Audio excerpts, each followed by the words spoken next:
And so this session is Politics and the Political Process. Juan Wiliams. Thank you, Charlie. This is an astounding gathering of stars here on the stage. First, let me just say that Donna Brazille you're the chairman. Interim, but I say chairwoman, chairwoman, chairman, chairperson. That's correct. Chair of the Democratic National Committee. That's pretty cool. I think people are very proud. Thank you, Ron. And we have Michael Steele, the former chairman of the Republican National Committee. Yeah. There we go. Former. And we have with us Bakari Sellers, a member of the 90th District, South Carolina House of Representatives.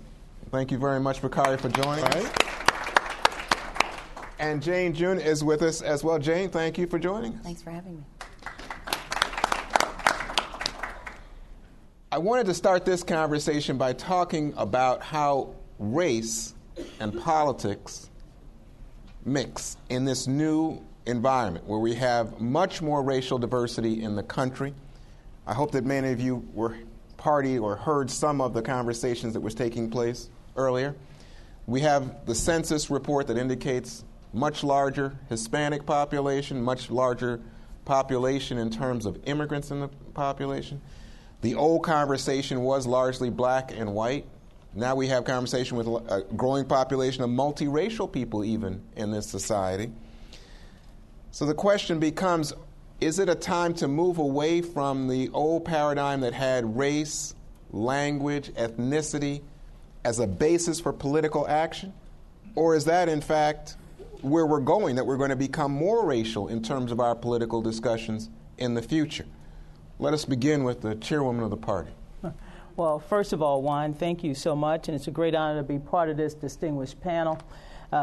Throughout my lifetime in politics, and I started at the age of 9, I grew up in the segregated Deep South, so I've witnessed enormous progress made in the political arena, whether seen in my lifetime the election of the first black elected governor of the United States, Douglas Wilder, the first African-American woman elected to the United States Senate, Carol Moseley Braun, of course. In my lifetime, I also witnessed the campaign of Shirley Chisholm back in 1972. I was involved in the Jackson campaign in 1984. I was around when Ron Brown became the first African-American to lead a major political party back after the 1988 season, and, of course, the election of our first black president. I think if we look at all of these things in totality, we would say, oh, my God, we've made enormous progress. But in my political opinion, we have come a long way since 1965 when this country enacted the Voting Rights Act. We've seen the political empowerment of African Americans. We've seen African Americans more engaged in the political electorate. And clearly after the 2008 historic campaign season, we saw African Americans use their political leverage to help elect our nation's first black president. But are we there yet? Have we reached a moment where race is not part of our conversation? Absolutely not. Have we reached a moment where the intersection of race and politics no longer collide? Absolutely not. We still have enormous steps to take as a country to move beyond the old racial problems, the issue of racial identity, and, of course, the issue itself of how race plays a role in our politics. Yes, President Obama was able to put together a multi-ethnic, multinational, very diverse coalition, which, by the way, will be a challenge in 2012 given the change in demographics. But well, you don't want any of these Republicans to hear you say he put together a multinational coalition. Multiracial, multi-ethnic, look at the nationalities involved. I mean, look, we had Irish Americans, we had Polish Americans, we had African Americans. We're all a hyphenated American with one root. Some of our roots over in another part of the world, and then our roots here in this country. But the point I'm making is that, can we replicate what we did in 2008? It's going to be tough. Will it happen? Yes. That's because of the change in demographics might give President Obama the same political leverage he had in 2008. But it will be tough because the Republican Party understands the change in nature of our electorate, and they, too, will go out there. Race is a very divisive topic. I've seen it played. I've seen the race card being played. But here's my concern about black politics today. I'm worried about two things. One, I'm worried about the proliferation of what I call the so-called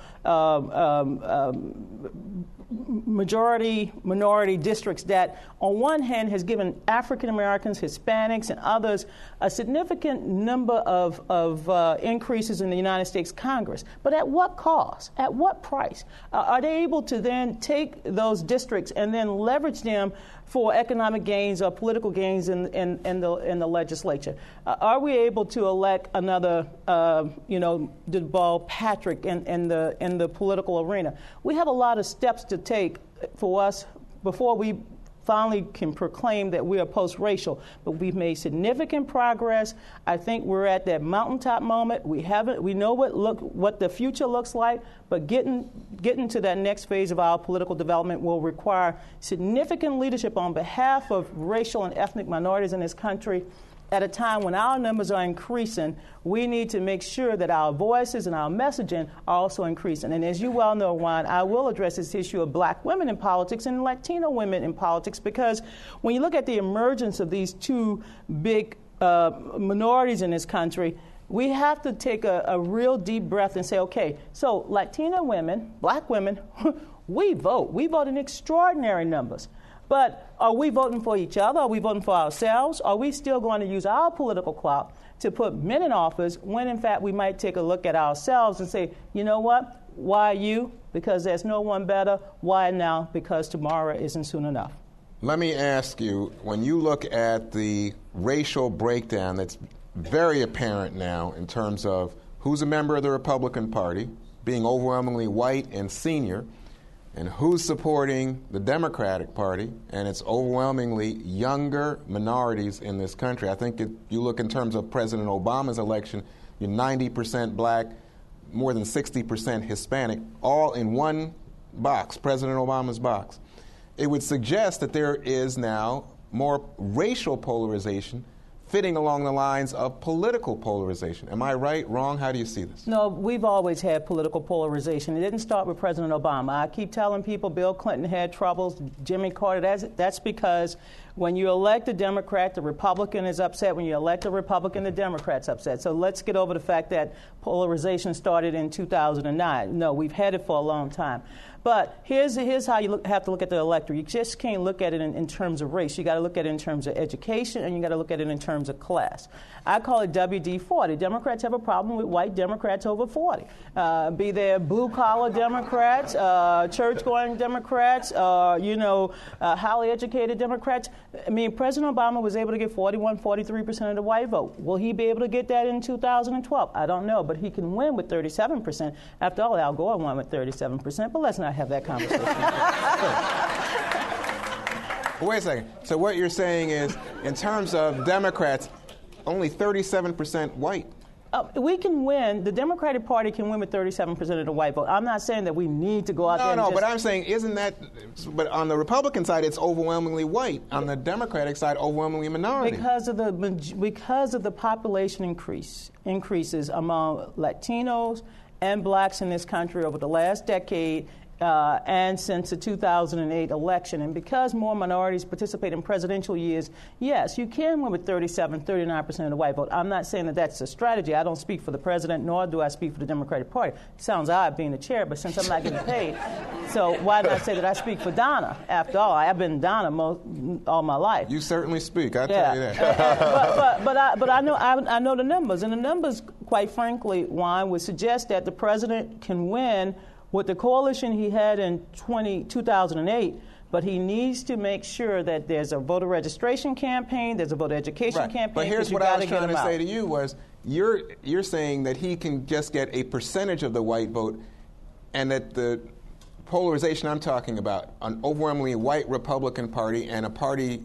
that the Democratic Party that is based in the minority community is just the reality. And you just want to get a certain slice of the white community if you're a Democrat, and you're trying to reach out and increasingly get some slice of the minority community if you're a Republican. Look, if I was running any campaign, again, at my age, I would first of all say we have to make sure that the base is solidified and you build upon the base that you had in 2008. Then I would go after independents, all white independents. But I would mainly focus a great deal of my time on white suburban independent women and white upper class, educated men. Just sorry.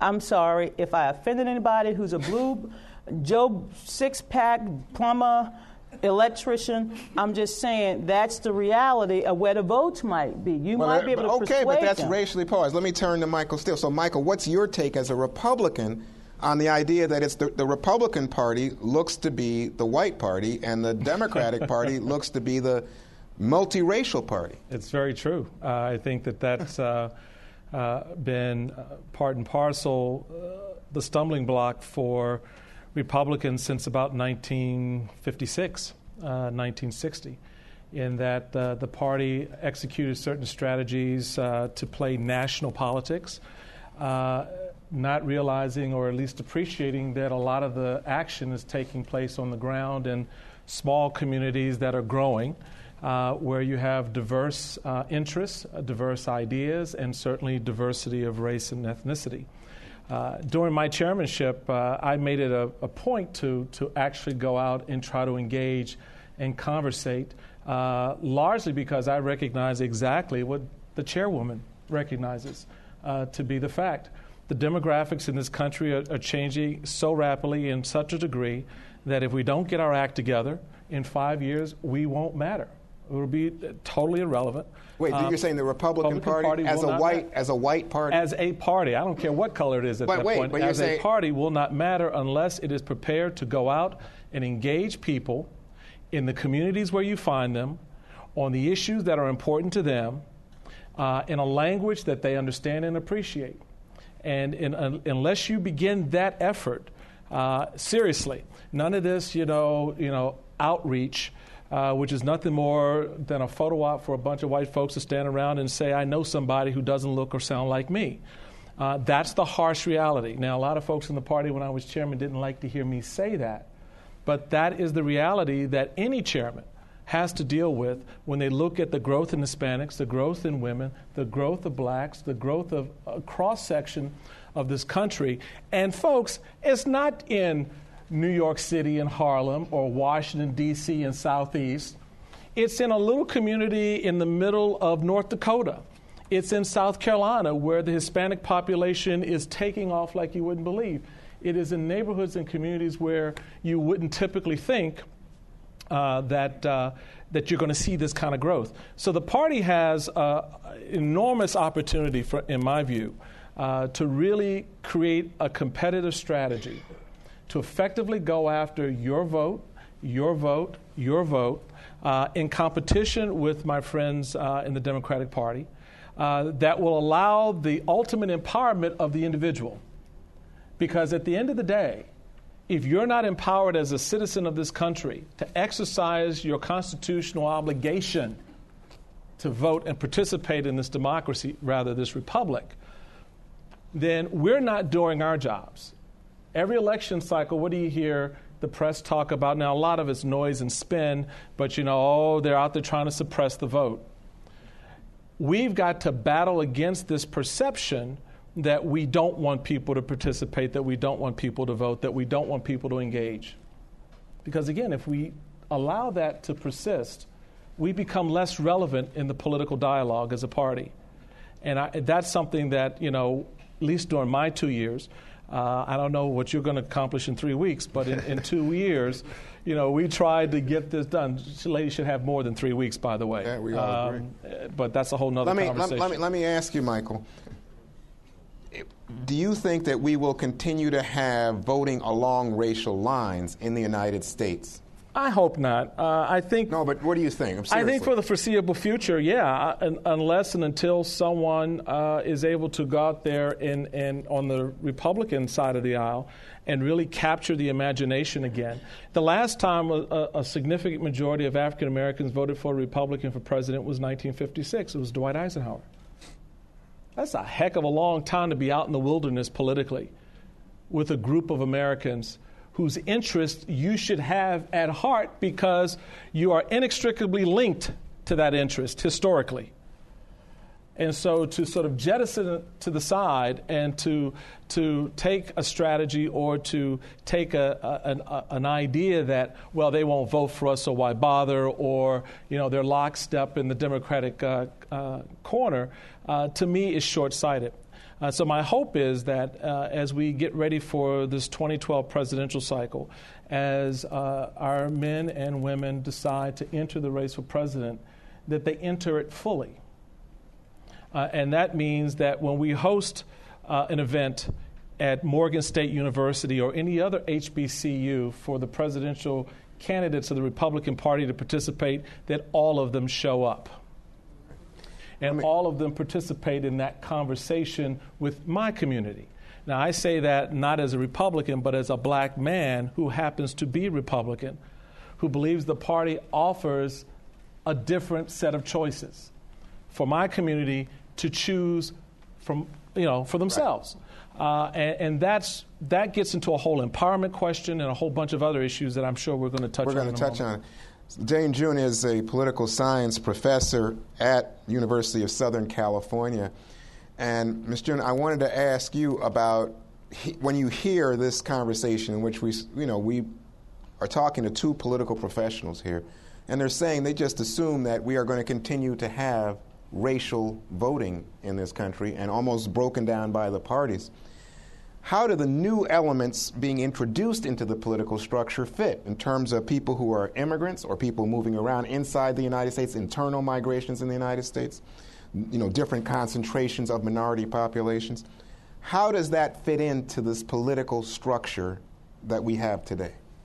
Well, that's a very good question, Juan. Let me just begin by outlining three different and very specific ways in which immigration to the United States changes politics. And the first one is, of course, immigration changes our concept of race, right? Even blacks in the United States are not just African American in the sense of native-born African American, but of course we now include large numbers of Afro-Caribbean and a smaller but nevertheless growing number of African migrants to the United States. So African American itself isn't even, or black itself as a category is much more complicated.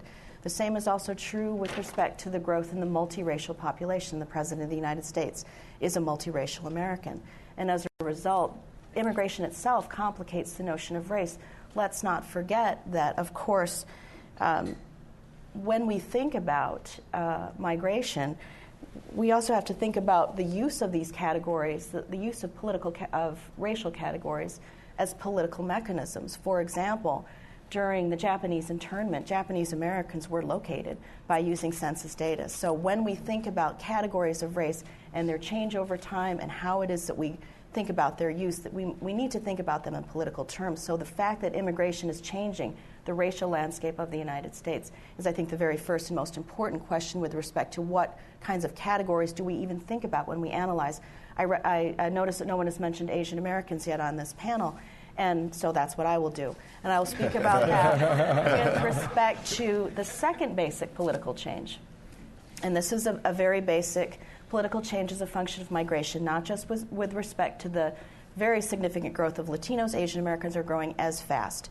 But the significance of this migration, internal migration as well as from outside of the United States, is on the political geography of the United States. So you've all seen census reports which indicate that what locations of the United States are growing the fastest in terms of population, and with population comes political power. It's the American West and the South, with African Americans significantly reversing the Great Migration back from the North and Midwestern states, the Northeast and the Midwest, back down to the South. The preponderance of African Americans in Southern states will significantly change the Republican ability to stronghold the American South as it is currently read. That may not be the case with respect to, and Bakari, I think you're probably going to talk about that, with respect to the South. The other important aspect of the second significance of immigration and race for American politics is the growth of the American West. In the state of California, which is where I'm from, there are twice as many Asian Americans in California as there are African Americans. There are more Asian American voters in the state of California than there are African American voters. So I think it's important to consider the growth of all populations as well as the physical location. In less than 20 years, 60% of voters will be in western and southern states. And currently, the 5 largest states in the United States, which are also disproportionately in the South and West, hold 40% of the seats in the United States House of Representatives. So power is being concentrated geographically as a function of migration. And the last thing I just wanted to talk about with respect to... Can I, before you hit that point, let me just follow up on that. So in those states where power is being concentrated, right now, they are heavily Republican states. Well, actually, those 2 states include Florida. 3 of the 5 are Florida, Texas, and California. California is a Democratic state. Right, but Florida, Texas, what were the other? For the time being. What were the other 2? Illinois and New York are the other 2, but Illinois and New York are losing population. Okay. So when I think about, well, look at this, we have more immigrants and more minorities coming into those states, especially the South and West. Let's stay in that rubric. Right. I still see that the white population dominates politically. It does for now. For example, in California, only 42% of the population of the state of California, in terms of all of its residents, are white, but 64% of its voting population is white. But this Repeat that? Well, it's 42% of the state's population is white in California, but 64% of the voting population is white. Half of California's population today is either Latino or Asian American, African American, or some other race, a multiracial race. Within 20 years, those folks who are disproportionately young will be voters. Right, but in terms of who holds power and wealth and political influence in the state, am I wrong to think it's still whites? Well, it still is, yeah. I mean, that's true for the rest of the United States, isn't it? As it is also true for in these states, but it won't necessarily be the case going forward. White and male. And this brings me to the last point with respect to the significance of immigration for party competition. If you think about what's going on now in terms of the question of comprehensive immigration reform or any kind of immigration reform, the position the political parties, both of them, Republicans and Democrats, take on this issue is among the most significant issues for Latino and Asian American voters. And to the extent, it's not the case that Asian Americans and Latinos are as democratic as most people think they are. They're not necessarily democratic. They happen to be democratic now, and they happen to be democratic in particular in states like California as a function of regressive policies such as Proposition 187 and others. Having said that, it's not the case that one migrates from Asia or Latin America and springs forth a Democrat. That's not true. The political parties can compete for voters, and they might want to compete. And the Republican Party is not doing a very good job of competing for minority voters at this point. Having said that, it's clear that if you look back to the last great wave of migration in the early 20th century, that last great wave of migration set the stage for the Great Society and for all of the New Deal policies that followed from it as a function of the consolidation of immigrants from Eastern Europe, Jews, Italians, Irish, and from Southern as well as Eastern Europe. So it is up to the political parties to take the position on immigration in particular that will attract significantly more Latino and Asian American voters. Well, wait a second. I mean, I think everybody in the audience is saying what you're not telling us is that overwhelmingly Republicans have not been supportive of immigration reform. Democrats say they have been, although they haven't acted on it. So you're saying that right now, given the realities, we can expect immigrants to line up with the Democrats. Currently, they are lining up with the Democrats. That doesn't mean that they're going to in the future. I mean, just consider 100 years ago when you had Italian migrants leaving ships, right, coming into the United States. If you go to Long Island, you'd become a Republican because the party structures and mobilizations were Republican. If you stayed in the city, you became a Democrat. So it's not the case that any of these quote-unquote ethnicities or national origin groups are necessarily one or the other. They respond as they should strategically to what it is that parties can and will do for them. All right. Bakari Sellers, a member of the state legislature in South Carolina, thank you for joining us. We're honored to have you with us. I wanted you to pick up on what Jane Jun was talking about in terms of the South and the changing reality. Your governor, a Republican, is an Indian American. I think people are stunned that, your governor was able to break through what was a very white political power structure in the state. and do so as a Republican? Maybe that was necessary because Republicans dominate the state. But secondly, how does that impact not only the black-white political divide in the state, but how does it play into increased migration into even South Carolina?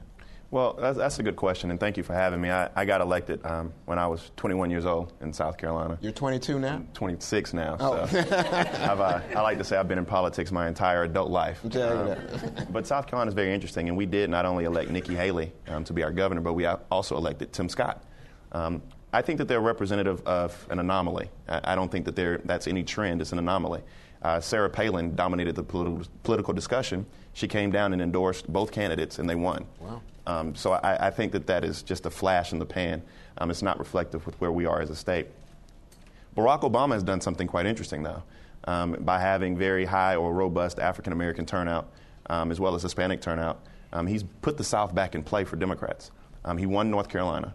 He won Virginia, Florida, and in the surrounding states. We have somewhat of a new South, the North Carolina, where we invest in higher education and things like that. And then we have an old South, the Mississippi, Alabama, South Carolina, Georgia. We're just trying to catch up with the rest of the union. But race plays a very racist politics in South Carolina. I'll give you an example. We have a very unique African-American voter in South Carolina. When I ran for office, a lot of my constituency is older. But for these older African-American voters, the civil rights movement does not begin and end with an excerpt from I Have a Dream speech. In fact, it's memories, very real memories, of gun smoke and jailhouse floors. So it's hard to say that we've come this far when it's just been 40-plus years since we lost Kennedy, King. We had the Orangeburg Massacre in South Carolina. And these are very real memories for a lot of African-American voters in South Carolina. The interesting thing, though, is that we always talk about, I always like to say we've made progress in this country, but nevertheless we still have yet a ways to go. When I have a rough day at the South Carolina State House and we're dealing with abortion or anything, voter ID, which we'll get on that later, but it's a Republican. I don't know what they're doing with that. But anyway, I go outside and I take a breath under the auspices of the Confederate flag. It's there.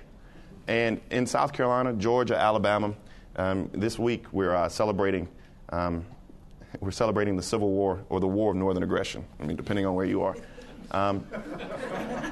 And the interesting part about that is that we can remember what happened 150 years ago, but we have trouble remembering what happened 50 and 60 years ago. So it creates an interesting dynamic.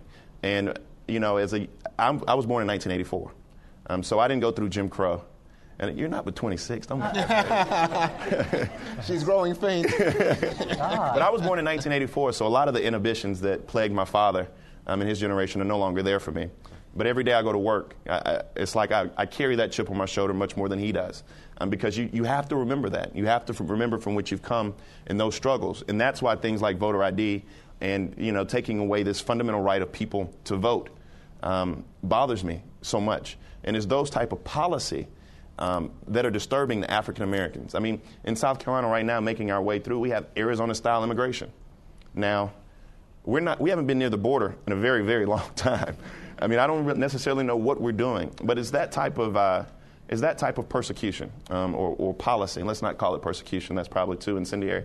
But it's those type of policies that are making it very race-based, but driving these minorities and African Americans to the Democratic Party. Okay, let me interrupt you. Sure. So if I am looking at this just from Donna Brazille, Michael Steele point of view, and I say, you know what this is about? This is about power. And I want to retain power. Of course. And because power allows me to make money, put my people in, have influence, right, drive the issues. I say, well, I will use whatever I can in order to maintain that power. Now, if it's a matter of dissuading my rivals' supporters from turning out, you better believe I'm going to do it. Oh, I understand the game. Okay, so that's what I'm asking you. Oh, I understand the game. Would Bakari Sellers play differently if he was in the other party? I have never had power. That's amazing. I don't know what I would do with it. But I think that my ethos, morally, I would stay away and refrain from infringing on people's fundamental rights to vote, per se. Because for me, I understand that people died for that right. I understand my father was shot in the Orangeburg Massacre. I understand that, Julian Bond and all of these people, this SNCC, CORE, SCLC, I understand the framework. For me, it's much more than Malcolm, Martin, and Rosa. Right. It's a grassroots effort to get us where we are today. I'm resistant and infringing on those rights of those people that fought so hard. No, but the other point of view would be you also should be supportive of efforts to eliminate voter fraud. I mean, if there is voter fraud. But in South Carolina, we haven't had any instances of voter fraud. We're in an $830 million deficit, and we spend $2 million to implement this voter ID program, which actually, this is unique about this, and I didn't know this till the other day, but an older lady had to literally spend over $100 in getting her birth certificate, her marriage decree, her divorce decree, just to go get her identification card. She didn't have an identification card. And in South Carolina, when you have 178,000 citizens that are eligible to vote, and when we pass this one bill, it takes away that right to vote, that's a problem for me. So the government will not issue you an ID card? It will be free. However, there is a cost in actually getting your documents together, your birth certificates, your divorce decrees, your marriage licenses. There are incidental costs, but we know what it is. I mean, it's a reaction to what happened in 2008. And I like to go to the well of the House, South Carolina House, and I like to prod my good friends and say, it's amazing that you all are afraid of Barack Obama. In South Carolina, I mean, we strut. We walk around. We're the center of our universe, and we're afraid of Barack Obama. And that's what it's a reaction to. The reason that Barack did so well in North Carolina is not only because you have investment in higher education, I mean, like Mecklenburg County, Charlotte, the Research Triangle, but because you had early voting. There were things in place, there were political strategy in place that were conducive to voter turnout and high African American turnout.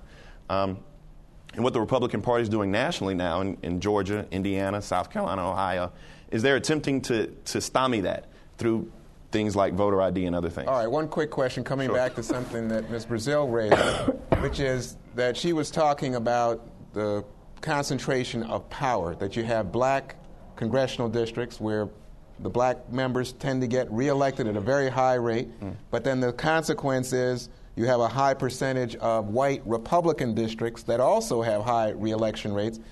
Donna Brazille said, and what are we voting for? What are we getting out of this current structure that is prevalent in the South? That's an interesting question because, on one hand, I think about it and I say, my God, what in South Carolina, if we didn't have James Clyburn, what would we do? We would be lost if we did not have James Clyburn. On the other hand, I truly believe that the type of politician that I desire, that I want, especially African-American politician, can and should be able to win in a 35% district. I just think that they should have that ability in a 35% district to go out and reach across lines and build 35% African-American district. So it's majority white, but 35%. Yeah, I mean, I think that is a very winnable district. That's very playable. But in South Carolina, I mean, it's just a very interesting dynamic. I mean, it's in your face. I mean, we talk about race. We always talked about race. In the foreseeable future, I think the discussion should be about the haves and have-nots because and some of my older colleagues, they kind of let me get away with it because of my father. But I always say that the division that we have now is not black and white anymore. It's the haves versus have-nots. And that's the discussion that I like to have. However, when the Confederate flag is still flying in front of your state house, years after that war is over, it's hard to avoid those discussions about race. It really is. Well, let's come back then to, it sounds like everybody in this panel agrees that we still have strong racial politics in America. It sounds like everybody agrees that despite the infusion of immigrants into the political picture, the immigrants, for the most part, are lining up as people of color with the Democrats, although you say they're open and they could be possibly going in the other direction if there was more outreach from the Republican Party. So what all of you are saying is racial politics will continue despite the presence of Barack Obama, and that there is no evidence that we are approaching a point where we could move beyond the racial polarization. So I want to ask you about the political polarization, Donna Brazille. In an era when Democrats and Republicans find it very hard to do business because they are so polarized, how does race play into that? Does that then exacerbate racial tensions in the larger society? This whole conversation right now about race reminds me of some time when I go on TV and we have these superficial conversations where it's such a distraction because we really don't want to get into what I call the real intricacies of race in this country. I mean, that's a deeper conversation. Oh, yeah. I mean, the racial inequality, the achievement gaps. I mean, we might have come through centuries of slavery and over a century of legal segregation, but we have not, as I keep telling everyone, we have not gone further than that. We're still struggling with some of the impediments, the structural institutional barriers that have always kept this country behind. So we're still on the surface dealing with race, but not beyond the surface, because this beyond the surface really gets us into what we never dealt with after ending legal segregation, which is, okay, the politics of, reparations. Now, I don't want everybody to run out the run because race often, has an exit door. But we're still making, as I keep telling my nieces and nephews, I said, you know what, I'm going to tell you what Grandma taught me. She was born in 1800. She said, an education. Donna, that's all you need, because if you get that education, you are free. And you're no longer going to deal with the barriers. And I keep telling my nieces and nephews. And the reason why I make this speech now is because if you look at the unemployment numbers, over the last 13 months that we've seen unemployment steadily go down. I mean, it hasn't gone down enough. But we've seen unemployment among blacks steadily go up. Even last month, 0.3%, 0.3%, 15.3 to 15.6. And the reason is once again, we're dealing with these impediments. When you still have problems of inequality, when you have low education achievement, we will continue to deal with race. Now, let me try to bring it up to speed. I'm going to make some pointers. Now, you want to know what the shortest line in American politics if you're a minority?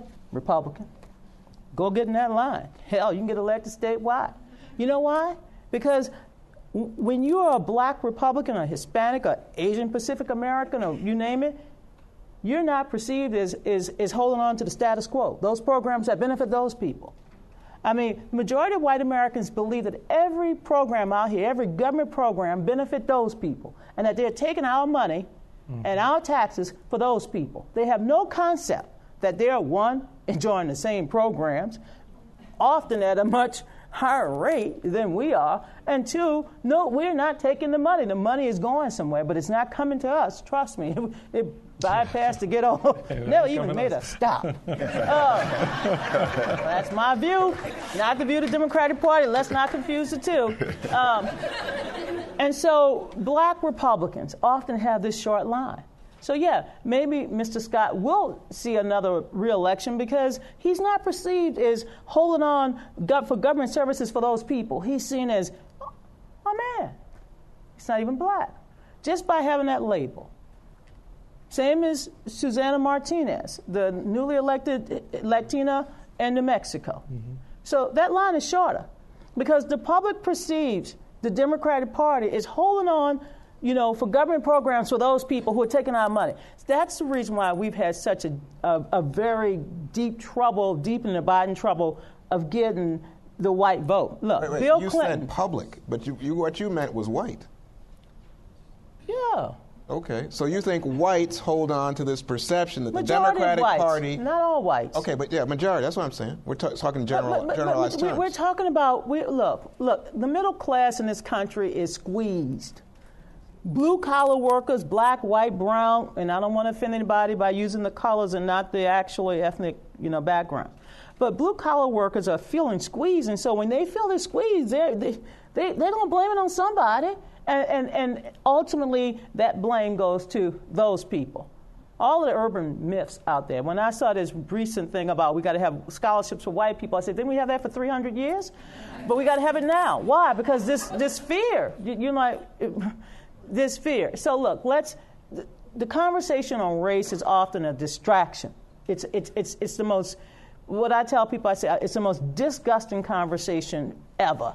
I mean, we spend so much time and resources trying to defend the indefensible when the truth is that we never had a real conversation. We never talked about reconciliation. All we did was we put together a few programs that we ought to, we're moving forward, and then we make a we made a lot of progress. I'm not going to downplay the progress. But I think about my native South, and I noticed you didn't include Louisiana as being a part of the old South. We're just as old as old. We got Bobby Jindal. God bless us. But we also, we're all stuck in that. And let me make my last point, and I'm going to shut up. The reason why I worry about these so-called majority-minority districts, and God knows I was around back in '88 when I saw how they were carved.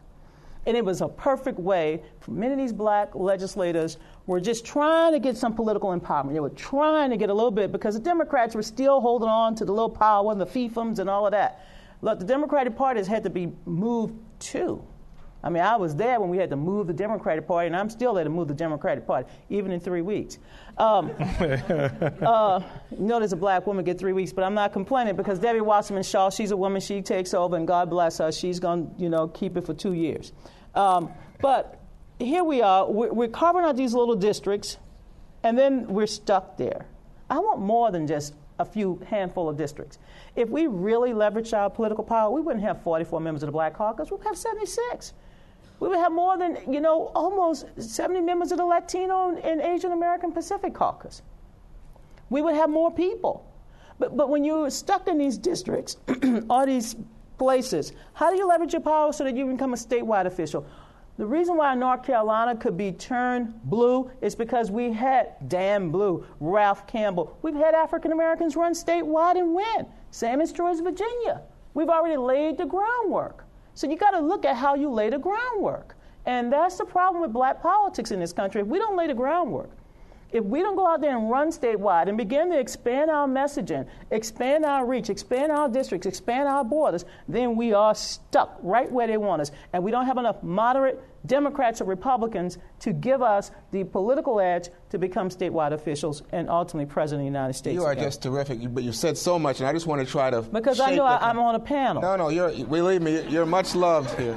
So, but I want to try to shape the conversation, and I wanted to just pick up on one thing you said, but there's so much, and we're going to try to unwrap it as we go along. But Michael Steele, I wanted to come to what Donna Brazille was saying about that what she called the public, which I said, you're talking about white America. Then she said, no, I'm talking about blue-collar, working-class America, sees the Democratic Party as a giving to those people, I think you said. And I think my translation, a more direct way would just say, you see the Democratic Party as a welfare party, right? That they are the party of the entitlements and they're giving things away. We're the party of government spending, period. That's it. Is that fair, Michael? Yeah, that about sums it up. But now in racial terms, then that's so whites see that. But that speaks to the dynamic that we see that's getting played, that was just played out this past weekend on our national budget. Republicans, were perceptually fighting over a social issue. Democrats were perceptually fighting over, a program, whatever the program happens to be, whether it's Social Security, whatever. So the reality of it is that's what America has begun to turn away from. Because America is looking at this, to Donna's point, they're getting the joke. They know that the largest beneficiary of affirmative action programs in this country are not the Donna Brazilles of the world, but it's white women, all right, because the landscape has been redefined. The definition of what that is has been redefined by those who have the power. And you talk about the short line. Let me talk to you about what happens once you get in the line. Let me get some water. Hold on. Let me talk to you. This is deep. Let me talk to you about what happens once you make that move. I mean, the last thing, when I became chairman of the party, I was very direct about it. I said the idea of a Michael Steele as chairman of the party slammed into the reality of having a Michael Steele as chairman of the party. Because my black experience growing up in 8th Street Northwest in Petworth, D.C., Chocolate City, Marion Barry was my mayor, all right? That environment brings a different political perspective, irrespective of the whole Republican platform, litmus test, all that crazy stuff. My experience was that honed in the black community. So as we talk about empowering all of these wonderful minorities on this stage and this audience to go out and be a part of a political system, recognize that the system's not ready to empower you. The system's not ready to embrace your diversity, because you're going to bring a mindset to the table that they won't appreciate, they won't accept. Quite frankly, they won't want. What is that? Well, it's the way you speak. It's the way you deal on issues, the way you engage. I'm a very strong pro-life Republican, conservative. But my experience as an adopted individual opens up my mind to have a different perspective on issues like abortion, because I recognize that that individual has a hell of a lot of choices to make. So it's not, you just can't put someone in a box and say, this is what you need to believe because you're a Republican or you're conservative or you're liberal or you're this or you're that, because that's not what America is. Everyone in this room, I bet you if we put out the right kind of test, would find that basically you're all over the place. Because there's some things you're conservative about, there's some things that you may be liberal or moderate. What's relevant is how you engage in the political process to empower yourself to get those ideas and those feelings and those emotions a part of the political dialogue. How come we had a national debate on the health care of this great nation and not one member of Congress, and certainly was not incorporated effectively into the legislation, anything to do about health care disparities in minority communities? How come we haven't had a conversation about, we have all these farm subsidies, but no one wants to pay the black farmers what the court said they are due? Where's the political empowerment here? The Democrats, when they had the White House, the House and the Senate, did nothing on it. Republicans, the same thing. So where do you begin to leverage what you got? Well, I'm not understanding something, Michael. You have now more power represented. I mean, the idea was you were chairman of the Republican Party. Yeah. So the kid that grew up in a black political environment, heavily Democrat dominated, your style, your education did allow you to succeed. Yes, but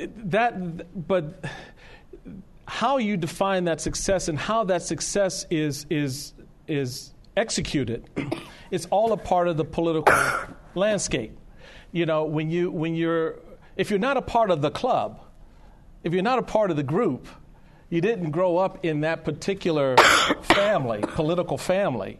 It's tough for you to. The line may be short, but the line I'm in, everybody else is associated, and affiliated, and connected. When you come out, you come into the system from the outside, which is where our politics largely is today. Our politics is not inside backroom boardrooms. It's out. I mean, look at the Tea Party movement. Look at the movement we saw in Wisconsin and Ohio and Indiana and elsewhere around the country with unions. That's a political empowerment that wasn't forecasted or developed in a boardroom. That comes from the experience and the desires of free people who decide on this issue we bandy together. Because I can tell you straight up, there are black Tea Partiers, there are Democrat Tea Partiers, but people in the establishment of both parties want to paint a picture of those Americans who have a different point of view. Same on the union issue. People want to paint a picture about what folks are saying on collective bargaining, not dealing with the substance of the issue, not dealing with the realities of those blue-collar workers who are trying to make their ends meet like every other brother and sister. Okay, I'm getting a little confused, though, Michael. So what we have then, Donna says, listen, we don't talk about it necessarily honestly, the racial dialogue about politics, but the fact is we have most minorities in one party, most whites in another. The whites think that the other party is really about giving federal money to the minorities. The older whites in the other party feel aggrieved and think, this government is just too big and taxing me too much. And we don't say anything about race in this mix. And you're saying, but even in the short line, even in the Republican Party, they will have token black faces, but they're really not connected in terms of that larger social structure. Let me give you. Well, let me finish this thought. Yeah, go ahead. So then what you got is you're saying that the Republican Party is not only white, but that you've got to be connected, elite white to have power in that Republican Party. I don't know if it's elite and all of that, but you've got to be connected. You've got to be connected some kind of way. But that's part of the political process. And the question is, who's grooming this young brother here who's in the state legislature? Who's grooming him? What is that network within his party that recognizes his potential and his opportunity to be a statewide elected official? Well, wait a second. Tell us who your father is. Cleveland Sellers, president of Voorhees College now. He was the only person incarcerated for the incidents of the Orange Road Massacre in 1968. But he is politically connected. Yeah, he had a little bit to do in 84 and 88. Right. He was with us. And they kind of, I mean, especially amongst African Americans, I tend to kind of say what I feel. My mom and dad have instilled that in me. And African Americans, older African Americans, have somewhat given me a pass, I guess because of where I come from. But kind of on what Michael and Donna both said, the interesting thing is that I guess the people perceive my progression just to be in the 6th District of Congress. You're going to run for Congress and you're going to be the next Jim Clyburn. That's it.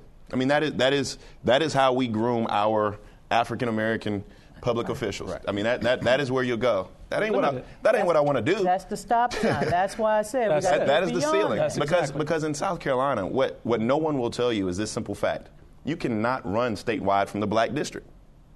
You cannot run statewide effectively from the black district. Thank you. So I don't want to go over there because it's the perception. It's the perception that you are concerned about. It's a box. You're only concerned about African Americans in South Carolina. You are a representative of African Americans in South Carolina, not giving Congressman Clyburn right now the credit for doing so much more for all of South Carolina. But it's that perception in that 4.2 million voting block that is your focus, and those are your concerns.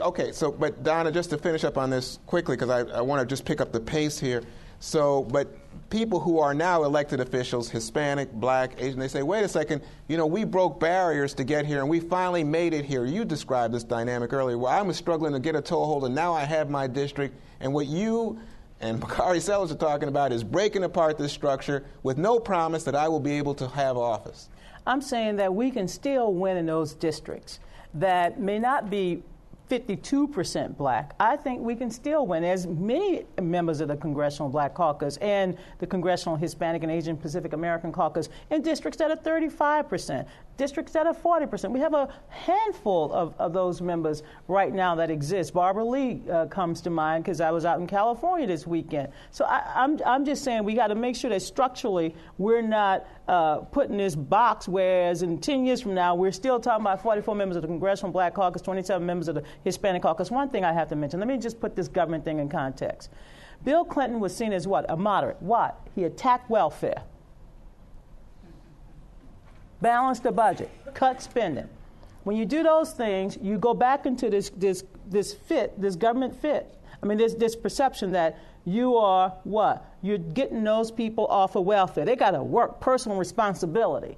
And all I'm saying is that perception that somehow or another, that whether it's the Democratic Party or Republican, but in this case the Democratic Party, somehow or another, we're the party of government spending so it can benefit those people. We're not. We're the party of the middle class. We're the party of growth. We're the party of opportunity. We're the party that wants to make sure that everybody has a shared sacrifice so that we can all share in prosperity as well as the burden of society. But I'm telling you, this is how it's perceived, and we got to break that perception. And one thing that will help us break this perception is the nature of the changing demographics in this country. I think, Jane, you are absolutely right. It's going to change the dynamics of American politics, and this whole politics of racial identity will become transformational at times. We got to keep moving in that direction. It will be a slow move.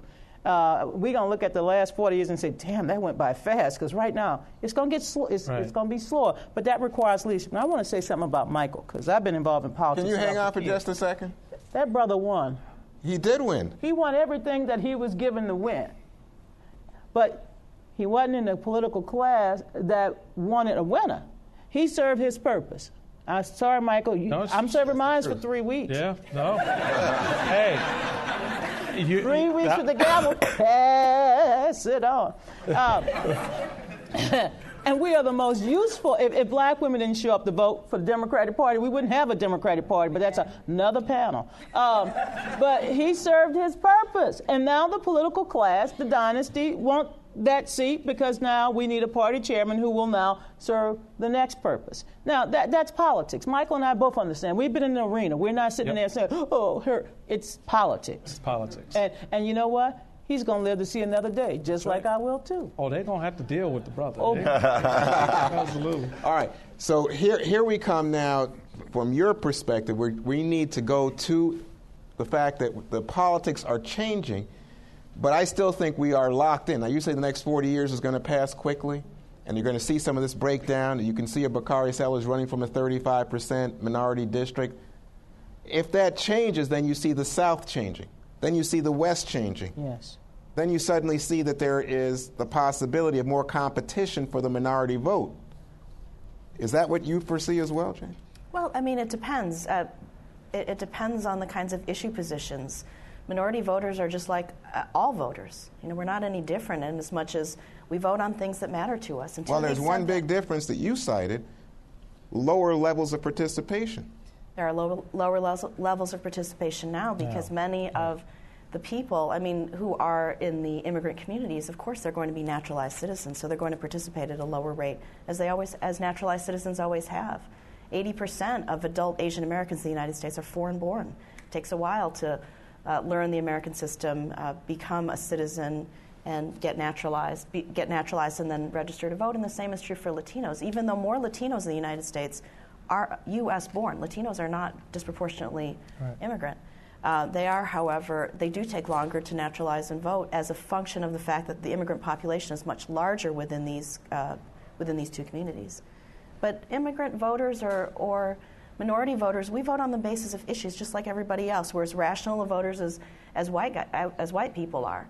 And when and until parties can speak to minority voters, can speak to the issues and their concerns, whether they're about jobs or education or immigration, that's the time that immigrant voters will come out and minority voters will come out. And that to the extent that parties are responsive or not responsive, that will foretell the future of party politics in the United States. And Juan, if I could... Sure, let me just say we're going to open up the microphones. If you have a question after Michael speaks, please go right ahead. I want to make a couple of real quick points to reinforce what was just said. The Monday after I became chairman of the Republican National Committee, I went to New York, to Harlem, and held a round table. And the question I got from party members was, why are you going to Harlem? No, that was the question. And my response was, because that's where the votes are. And that is such a powerful point that you've made in terms of wanting to engage those voters, to go after those votes and to make the case. And as I say all the time, the party is, we've got this history, particularly with the black community, but I think a history that we can develop with Hispanics and Asian and other communities in this country that are tied to principles and values that we hold dear. And that we should be able to explain and express, and hopefully will gravitate people towards the party. When you don't do that, when you start building that wall, is when you start losing that vote. And then you start resorting to other kind of political tricks and craziness to try to grab a vote that you're not going to get. And this is true for both parties. This isn't a Republican thing or a Democrat thing. I mean, there's as much voter craziness on the Democrat side as there is on the Republican side. The reality is these parties right now are struggling with Americans. They don't know how to be relevant to you as citizens without talking in hyperbole and getting you mad at her and you mad at her and him. That anger politics is old. It's played out. Now, whether you're talking about the budget, you're talking about health care, you're talking about immigration, you're talking about war in Iraq, Afghanistan, or any place else in this country, you've got to talk to people and help them understand why you're doing what you're doing.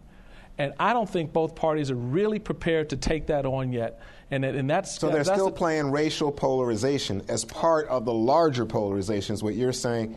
And I think that's what you would agree with as well, and Bakari, and even inside the minority community, the polarization helps to excite your base and get turnout. I don't know if I don't really hear people going out saying, man, you better vote because, it's a black-white issue. No, our problems are somewhat generational. And partly because we're still dealing with racial stereotypes, the negative connotations associated with race in the country. As, this young man just said, his father has memories. Jim Clyburn has memories. I have memories. You have memories. My nieces and nephews, they don't really have any memory of any of this. And so when we tell them, you have to say, this is why it's relevant. They're not interested. I have to tell you a little dirty secret, since I've been involved in politics a long time. George Bush was getting 25% of the black vote. Yep. As of August of 2000, I'm telling you, it was tough to get the black vote back inside that Democratic column. I mean, we were struggling with Ohio. We were struggling with Arkansas, of all places, because it was Clinton turf. Because Bush was making direct appeals to minority voters of all persuasions. And black churches. And he wasn't afraid to go and talk to black folks before 6 o'clock at night. That's right. We used to have a curtain call in the Democratic Party where people used to talk to black folks after 6 o'clock. For whatever reason, they wanted to talk to black folks at night. Why? Oh. But anyway, that's a longer story. Don't tell all our secrets. I'm not Victoria. I got a lot of them. But the truth of the matter is that the Republicans knew how to make this appeal, and they knew exactly it was an economic appeal. It was an economic appeal, right? And the same is true of the Democratic Party. We cannot make a racial appeal, an overt racial appeal. We got to make an economic appeal. What is James Byrd dragging James Byrd in that election when they tried to diminish Bush's vote? That was one of the tactics used. Well, that was run by a third party. We had nothing to do with it. Okay, right. Hands clean, why? Come on. What?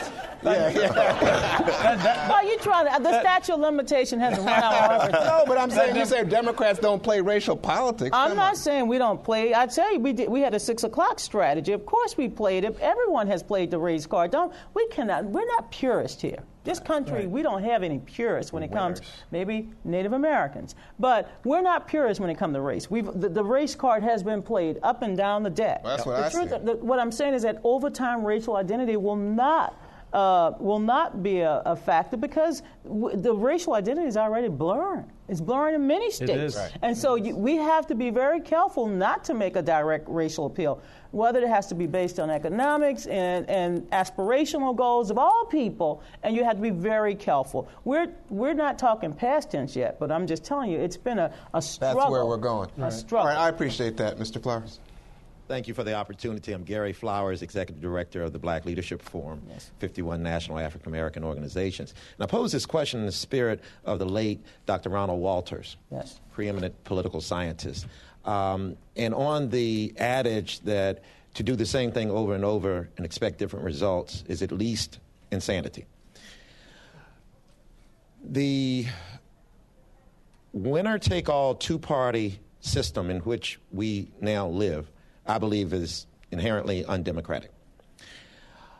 I pose the first question is, do you believe that we should have a multi-party proportional representation system to express more views of the electorate since we have a wider racial, ethnic electorate? Wait, hold on. That's fascinating. So you think they should have like a black party, a Latino party? No, not at all. Oh. Much like the Republic of South Africa, where you have proportional representation. Everyone who is running as a party has to gain 5% to get onto the ballot. Once you're on the ballot, if you receive 13% of the electorate, then you receive 13% of the seats in Parliament, as opposed to a winner-take-all. Look at the last midterm elections. But are you thinking in terms Republicans of race? won 50-some% Are you thinking of the in terms midterms, of race? but yet they got 100% of the chairmanship. So right, but that's the American. representation. But are you thinking in terms of changing the American structure to be based on racial allocation? No. Multi-party, that you can reflect more of the electorate, which we now have more varying views. So one, eviscerate the two-party system, first question. Second question, should we have, and Donna knows this vividly, the first stolen election in recent times, in 2000, we were in Florida, we go to the Supreme Court, and we say to the court, look, they cheated. Scalia, writing for the majority, says, no, you don't have an individual right to vote. Whoever's in charge of Florida is in charge of the national election for these purposes. So, should we have an individual right to vote enshrined in the Constitution and federally organized? Let me stick with the first one and ask the panel, whoever wants to respond to this idea of breaking apart the two-party system. I never really thought about that, but I will tell you, I think what can kind of get us to, I think what you want. The political debate today currently is absent ideas. Period. This is an idea. Yeah, the political debate I haven't seen. I mean, I grew up, my favorite president in the world is Bill Clinton. I mean, that's just because I grew up with him when I was 6, or 8. So that's pretty much all I know. But it's absent ideas. And I think that we've actually dumbed down American politics almost to a fault. But I think that if parties, I'm a DLC fellow, so I do have to give that out as a preface. But I believe if the parties went back and actually began to think about different policy initiatives to go after these different voters, my biggest disappointment with my president is that I have not heard a robust educational platform from the White House at all. I haven't. But I think that if we have these ideas, I think if the Republican Party actually, instead of preying on wedge issues, actually comes up with some type of economic package or economic policy initiative, if the Democratic Party starts talking about education again, I think once we start having that free flow of information, I think that that will win. I'm not in favor of necessarily debunking a two-party system that we have. I love competition. Not quite the free market, but I love competition. I think that I think that we have to raise the level of expectation here. All right. But let's move on because, practically speaking, I don't think that we're going to do away with the Republicans and Democrats anytime soon. But let me just say something. By the way, you came of age with a good president, Bill Very Clinton. good president. Thank you. But we have this, what I call this constant gridlock. And no matter what happens in 2012, and it will be another change election, we're going to continue to have gridlock. So I understand the point that you're making about proportional representation and whether or not we should move to a fairer system that gives more, that put more voices on the table, so you could probably build coalitions and maybe, allow moderates to come back into the float. Here's another little dirty secret in American politics. The majority of voters are not Republican. They're not Democratic. They're independent.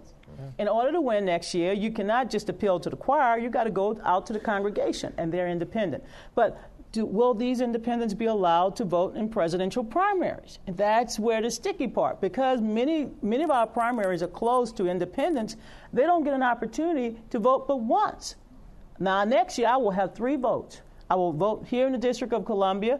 I will vote as a superdelegate, but I won't have on a Batman suit or anything.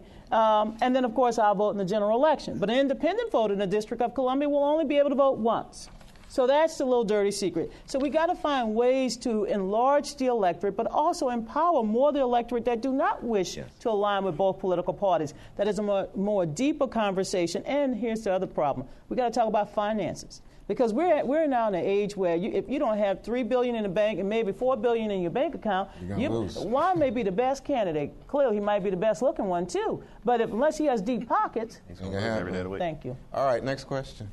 Good afternoon, and thank you for your time today. I'm Crystal High, Editor-in-Chief of Politic365.com. Now, each of you have brought up a number of interesting topics related to the generational, economic, immigration, connectivity, and educational dynamics of politics. But, how do we engage that tipping point, right? Considering there's so many different factors, at what point do those issues actually supersede the race-based dynamics that go on so prevalently? What were the issues that you were talking about? The generational, economic, immigration, connectivity, and the educational issues.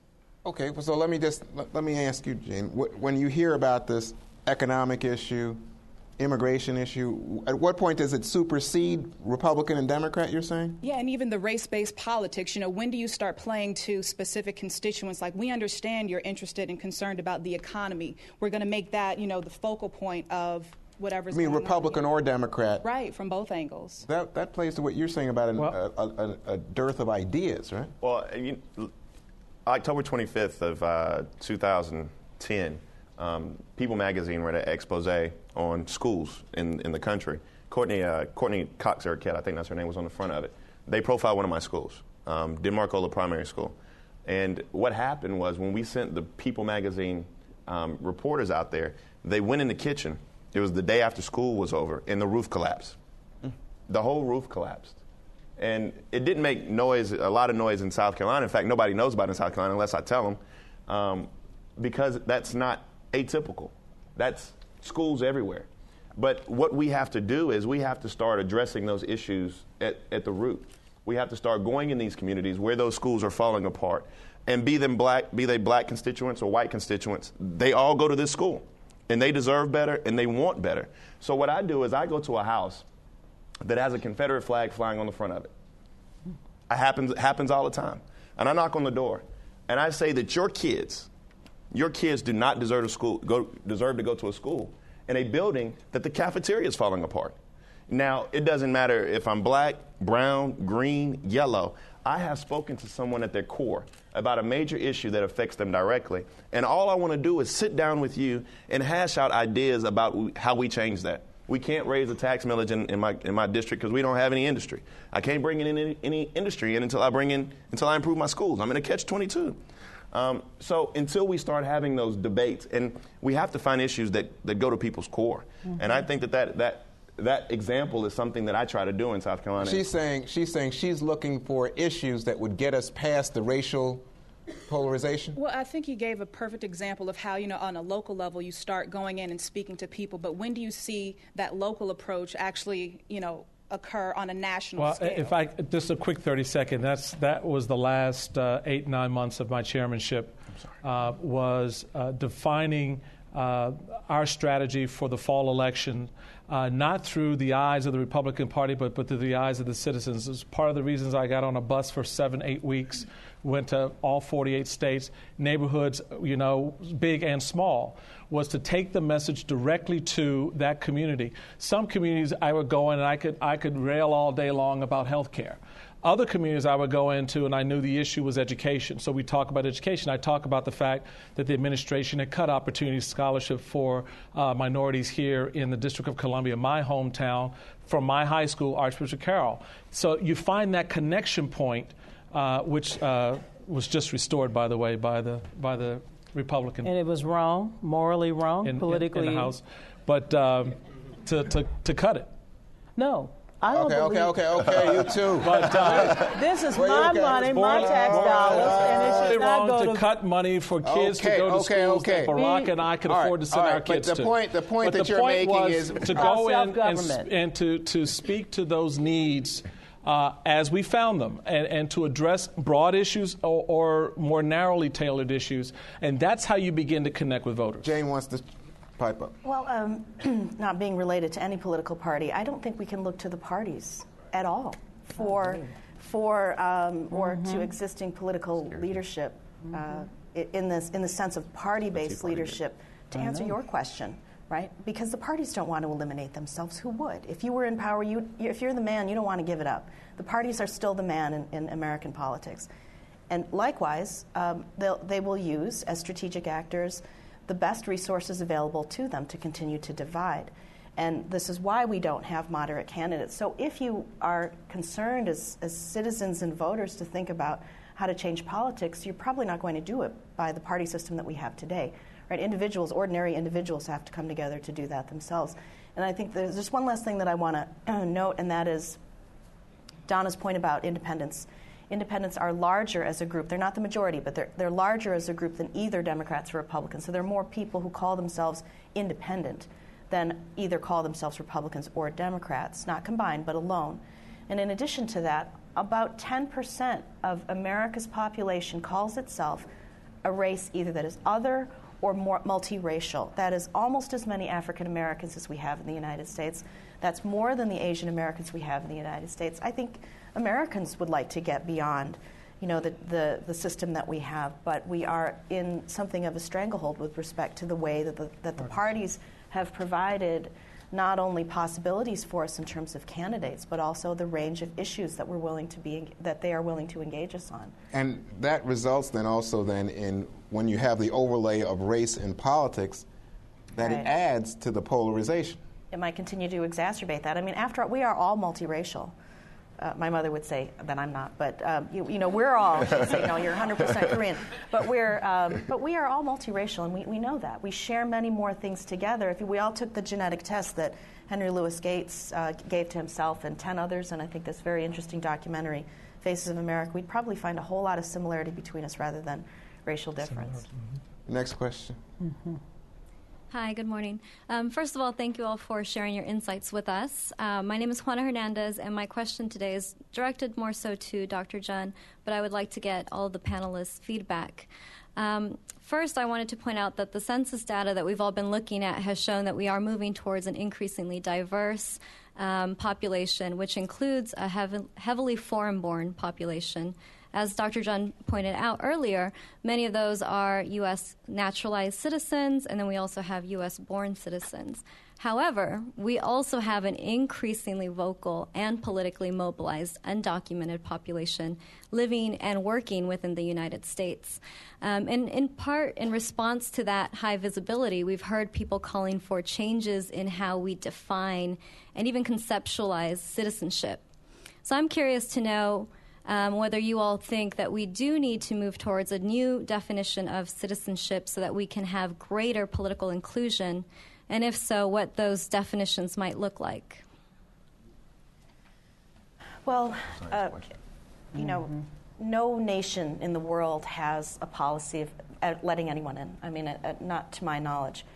All countries with borders specify what needs to be done in order to be a part of it. So no welcome to the United States has ever been unconditional. It's always been a conditional welcome, whether, or for that matter, a forced entry into this country. And so the question of what, the extent to which citizenship is defined, I would say that in the ideal sense, I'm a professor, so we think about these things from the ivory tower. I mean, to the extent that we think about citizenship, we should think about it in one that is very distinctive from the way the United States has done so. The United States' history of citizenship has been disproportionately and consistently racially based. We have always, in the United States, had a conditional citizenship on the basis of racial characteristics. And might I remind you that 100 years ago, and it was in fact just 100 years ago that the Dillingham Commission, a congressional committee of the United States Congress, created what is called the Dillingham Commission Reports, where we set up a 41-volume set. It's available online through the Stanford libraries. One particular volume has this ordering of the races, who's better and who's not, and who was left out, who was at the very bottom. Obviously African Americans, because African Americans have such a profound history of discrimination in the United States. But in addition to Native American Indians, Chinese, Jews were down there. So were the Irish, so were Italians. And over time, those groups have managed to become part of what we think of as the default category of citizenship. But within the context of the United States, if we were to be able to abstract out and say, what is it that we would want in a citizen, one would hope that what is it that we would want would not be connected to a racial or an ethnic label. And that is a label that is put upon Americans by the government, right? Because the census is the one that develops government. Early in the 20th century, Indians were actually called Hindus, according to the census. Jews were called Hebrews, according to the census. Mexicans were once enumerated separately. So I think that with respect to your question, I'm just giving this abstract response to it, but to the extent that we can think about citizenship as qualities, desirable qualities for membership in a political community, I think what we would hope is that they would not be race-based. That would be a sharp diversion from what the United States has done throughout its entire history. Well, you know what? That was a wonderful answer, but I lost focus, and I think that your question was suggesting that we do more to include people who are now here without documentation, illegal immigrants, as citizens with voting rights. Was that your point? Well, clearly, in order to participate in the electoral process, that requires citizenship. So voting is within that question. But I think also this whole discussion of birthright citizenship has come up a lot. And both there are those who want to restrict birthright citizenship, partially in response to the growing power that immigrant communities as a whole have had.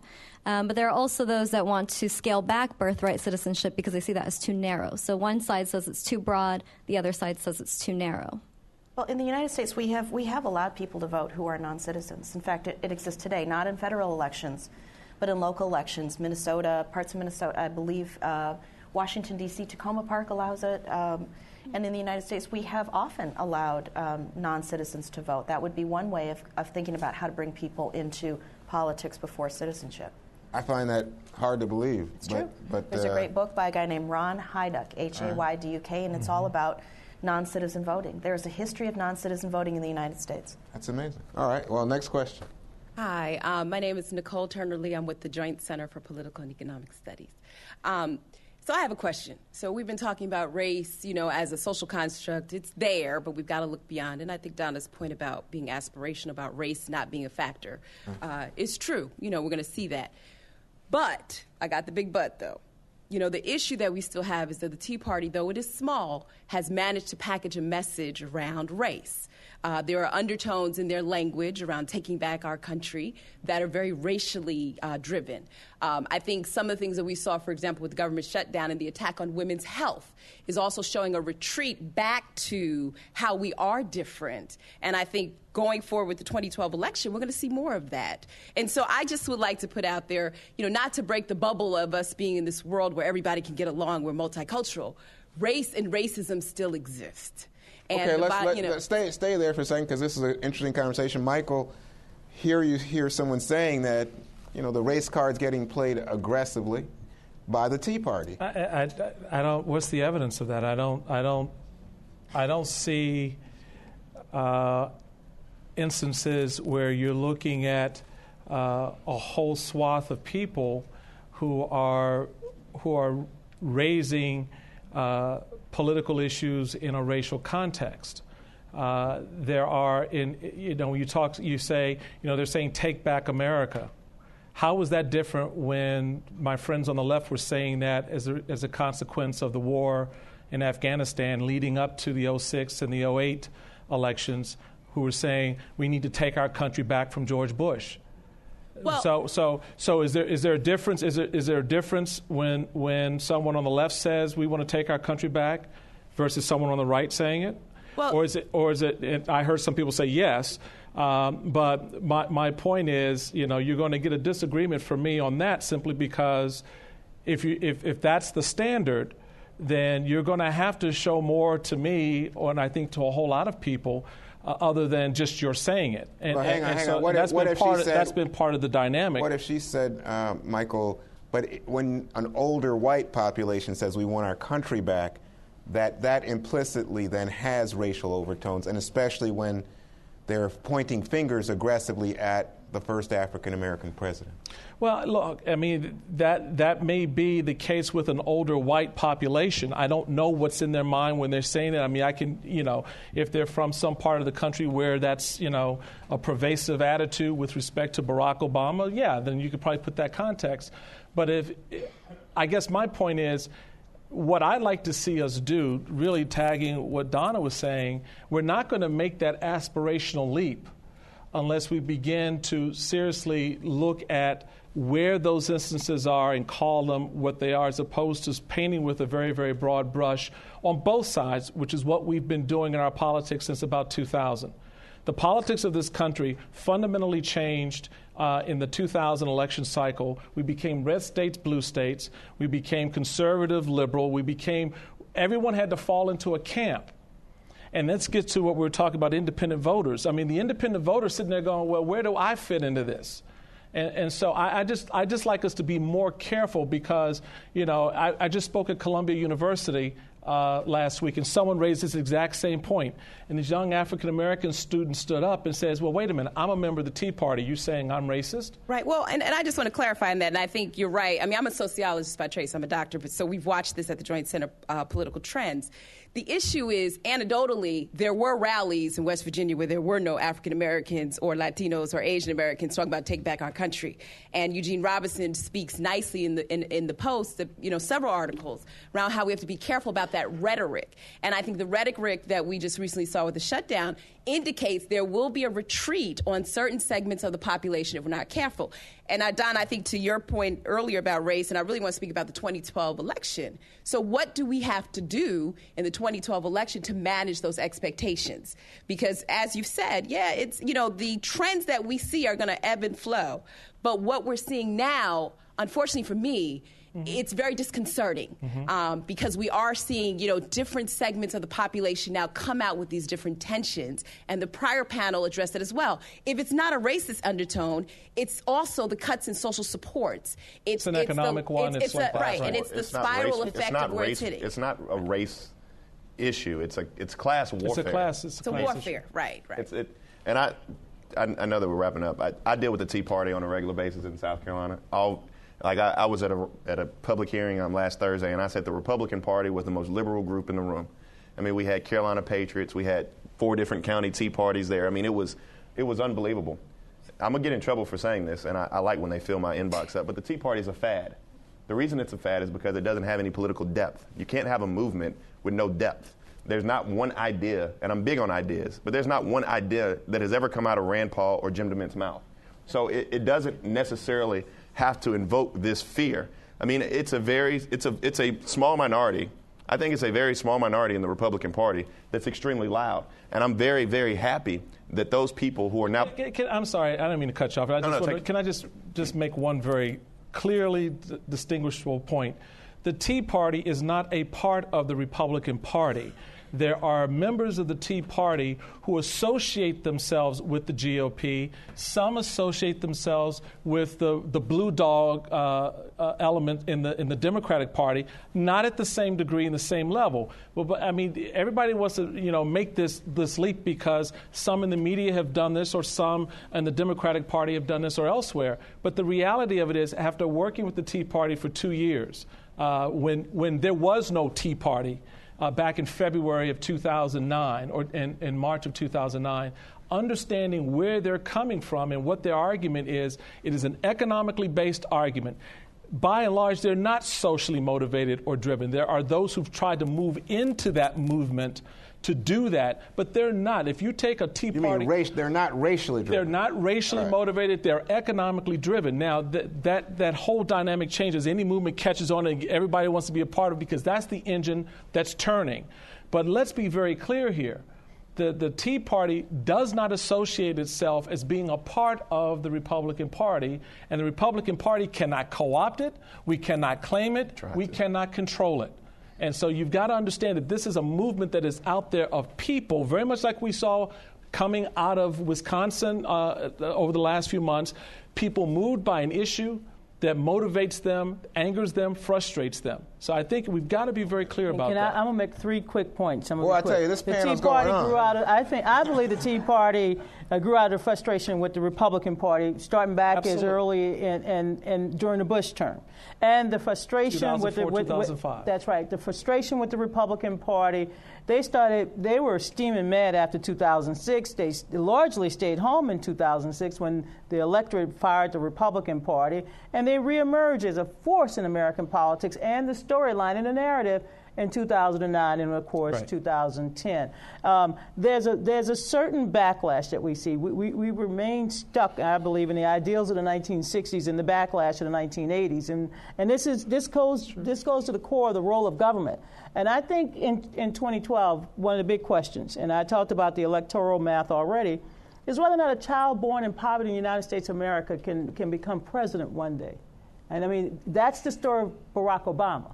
We might want to say first black, first biracial, but whether or not a child born into poverty can one day become president of the United States. And I think in 2012, we're going to have to answer the question of what is the proper role of government in the 21st century. And that's going to be a conversation that will hopefully engage both political parties to really focus on how do we get farther down the road in the 21st century so we're not stuck between the ideals of the 1960s and the backlash that begins in the 1980s. I agree. So it's a terrific panel. Michael Steele, Jane John, Donna Brazille, Bakari Sellers, and our moderator, Juan Wiliams. There's obviously a lot more to talk about. We could be talking for days. And actually, we will be talking for months, and years on these very topics. Please join us for lunch. We will begin again at 1:40. Thank you.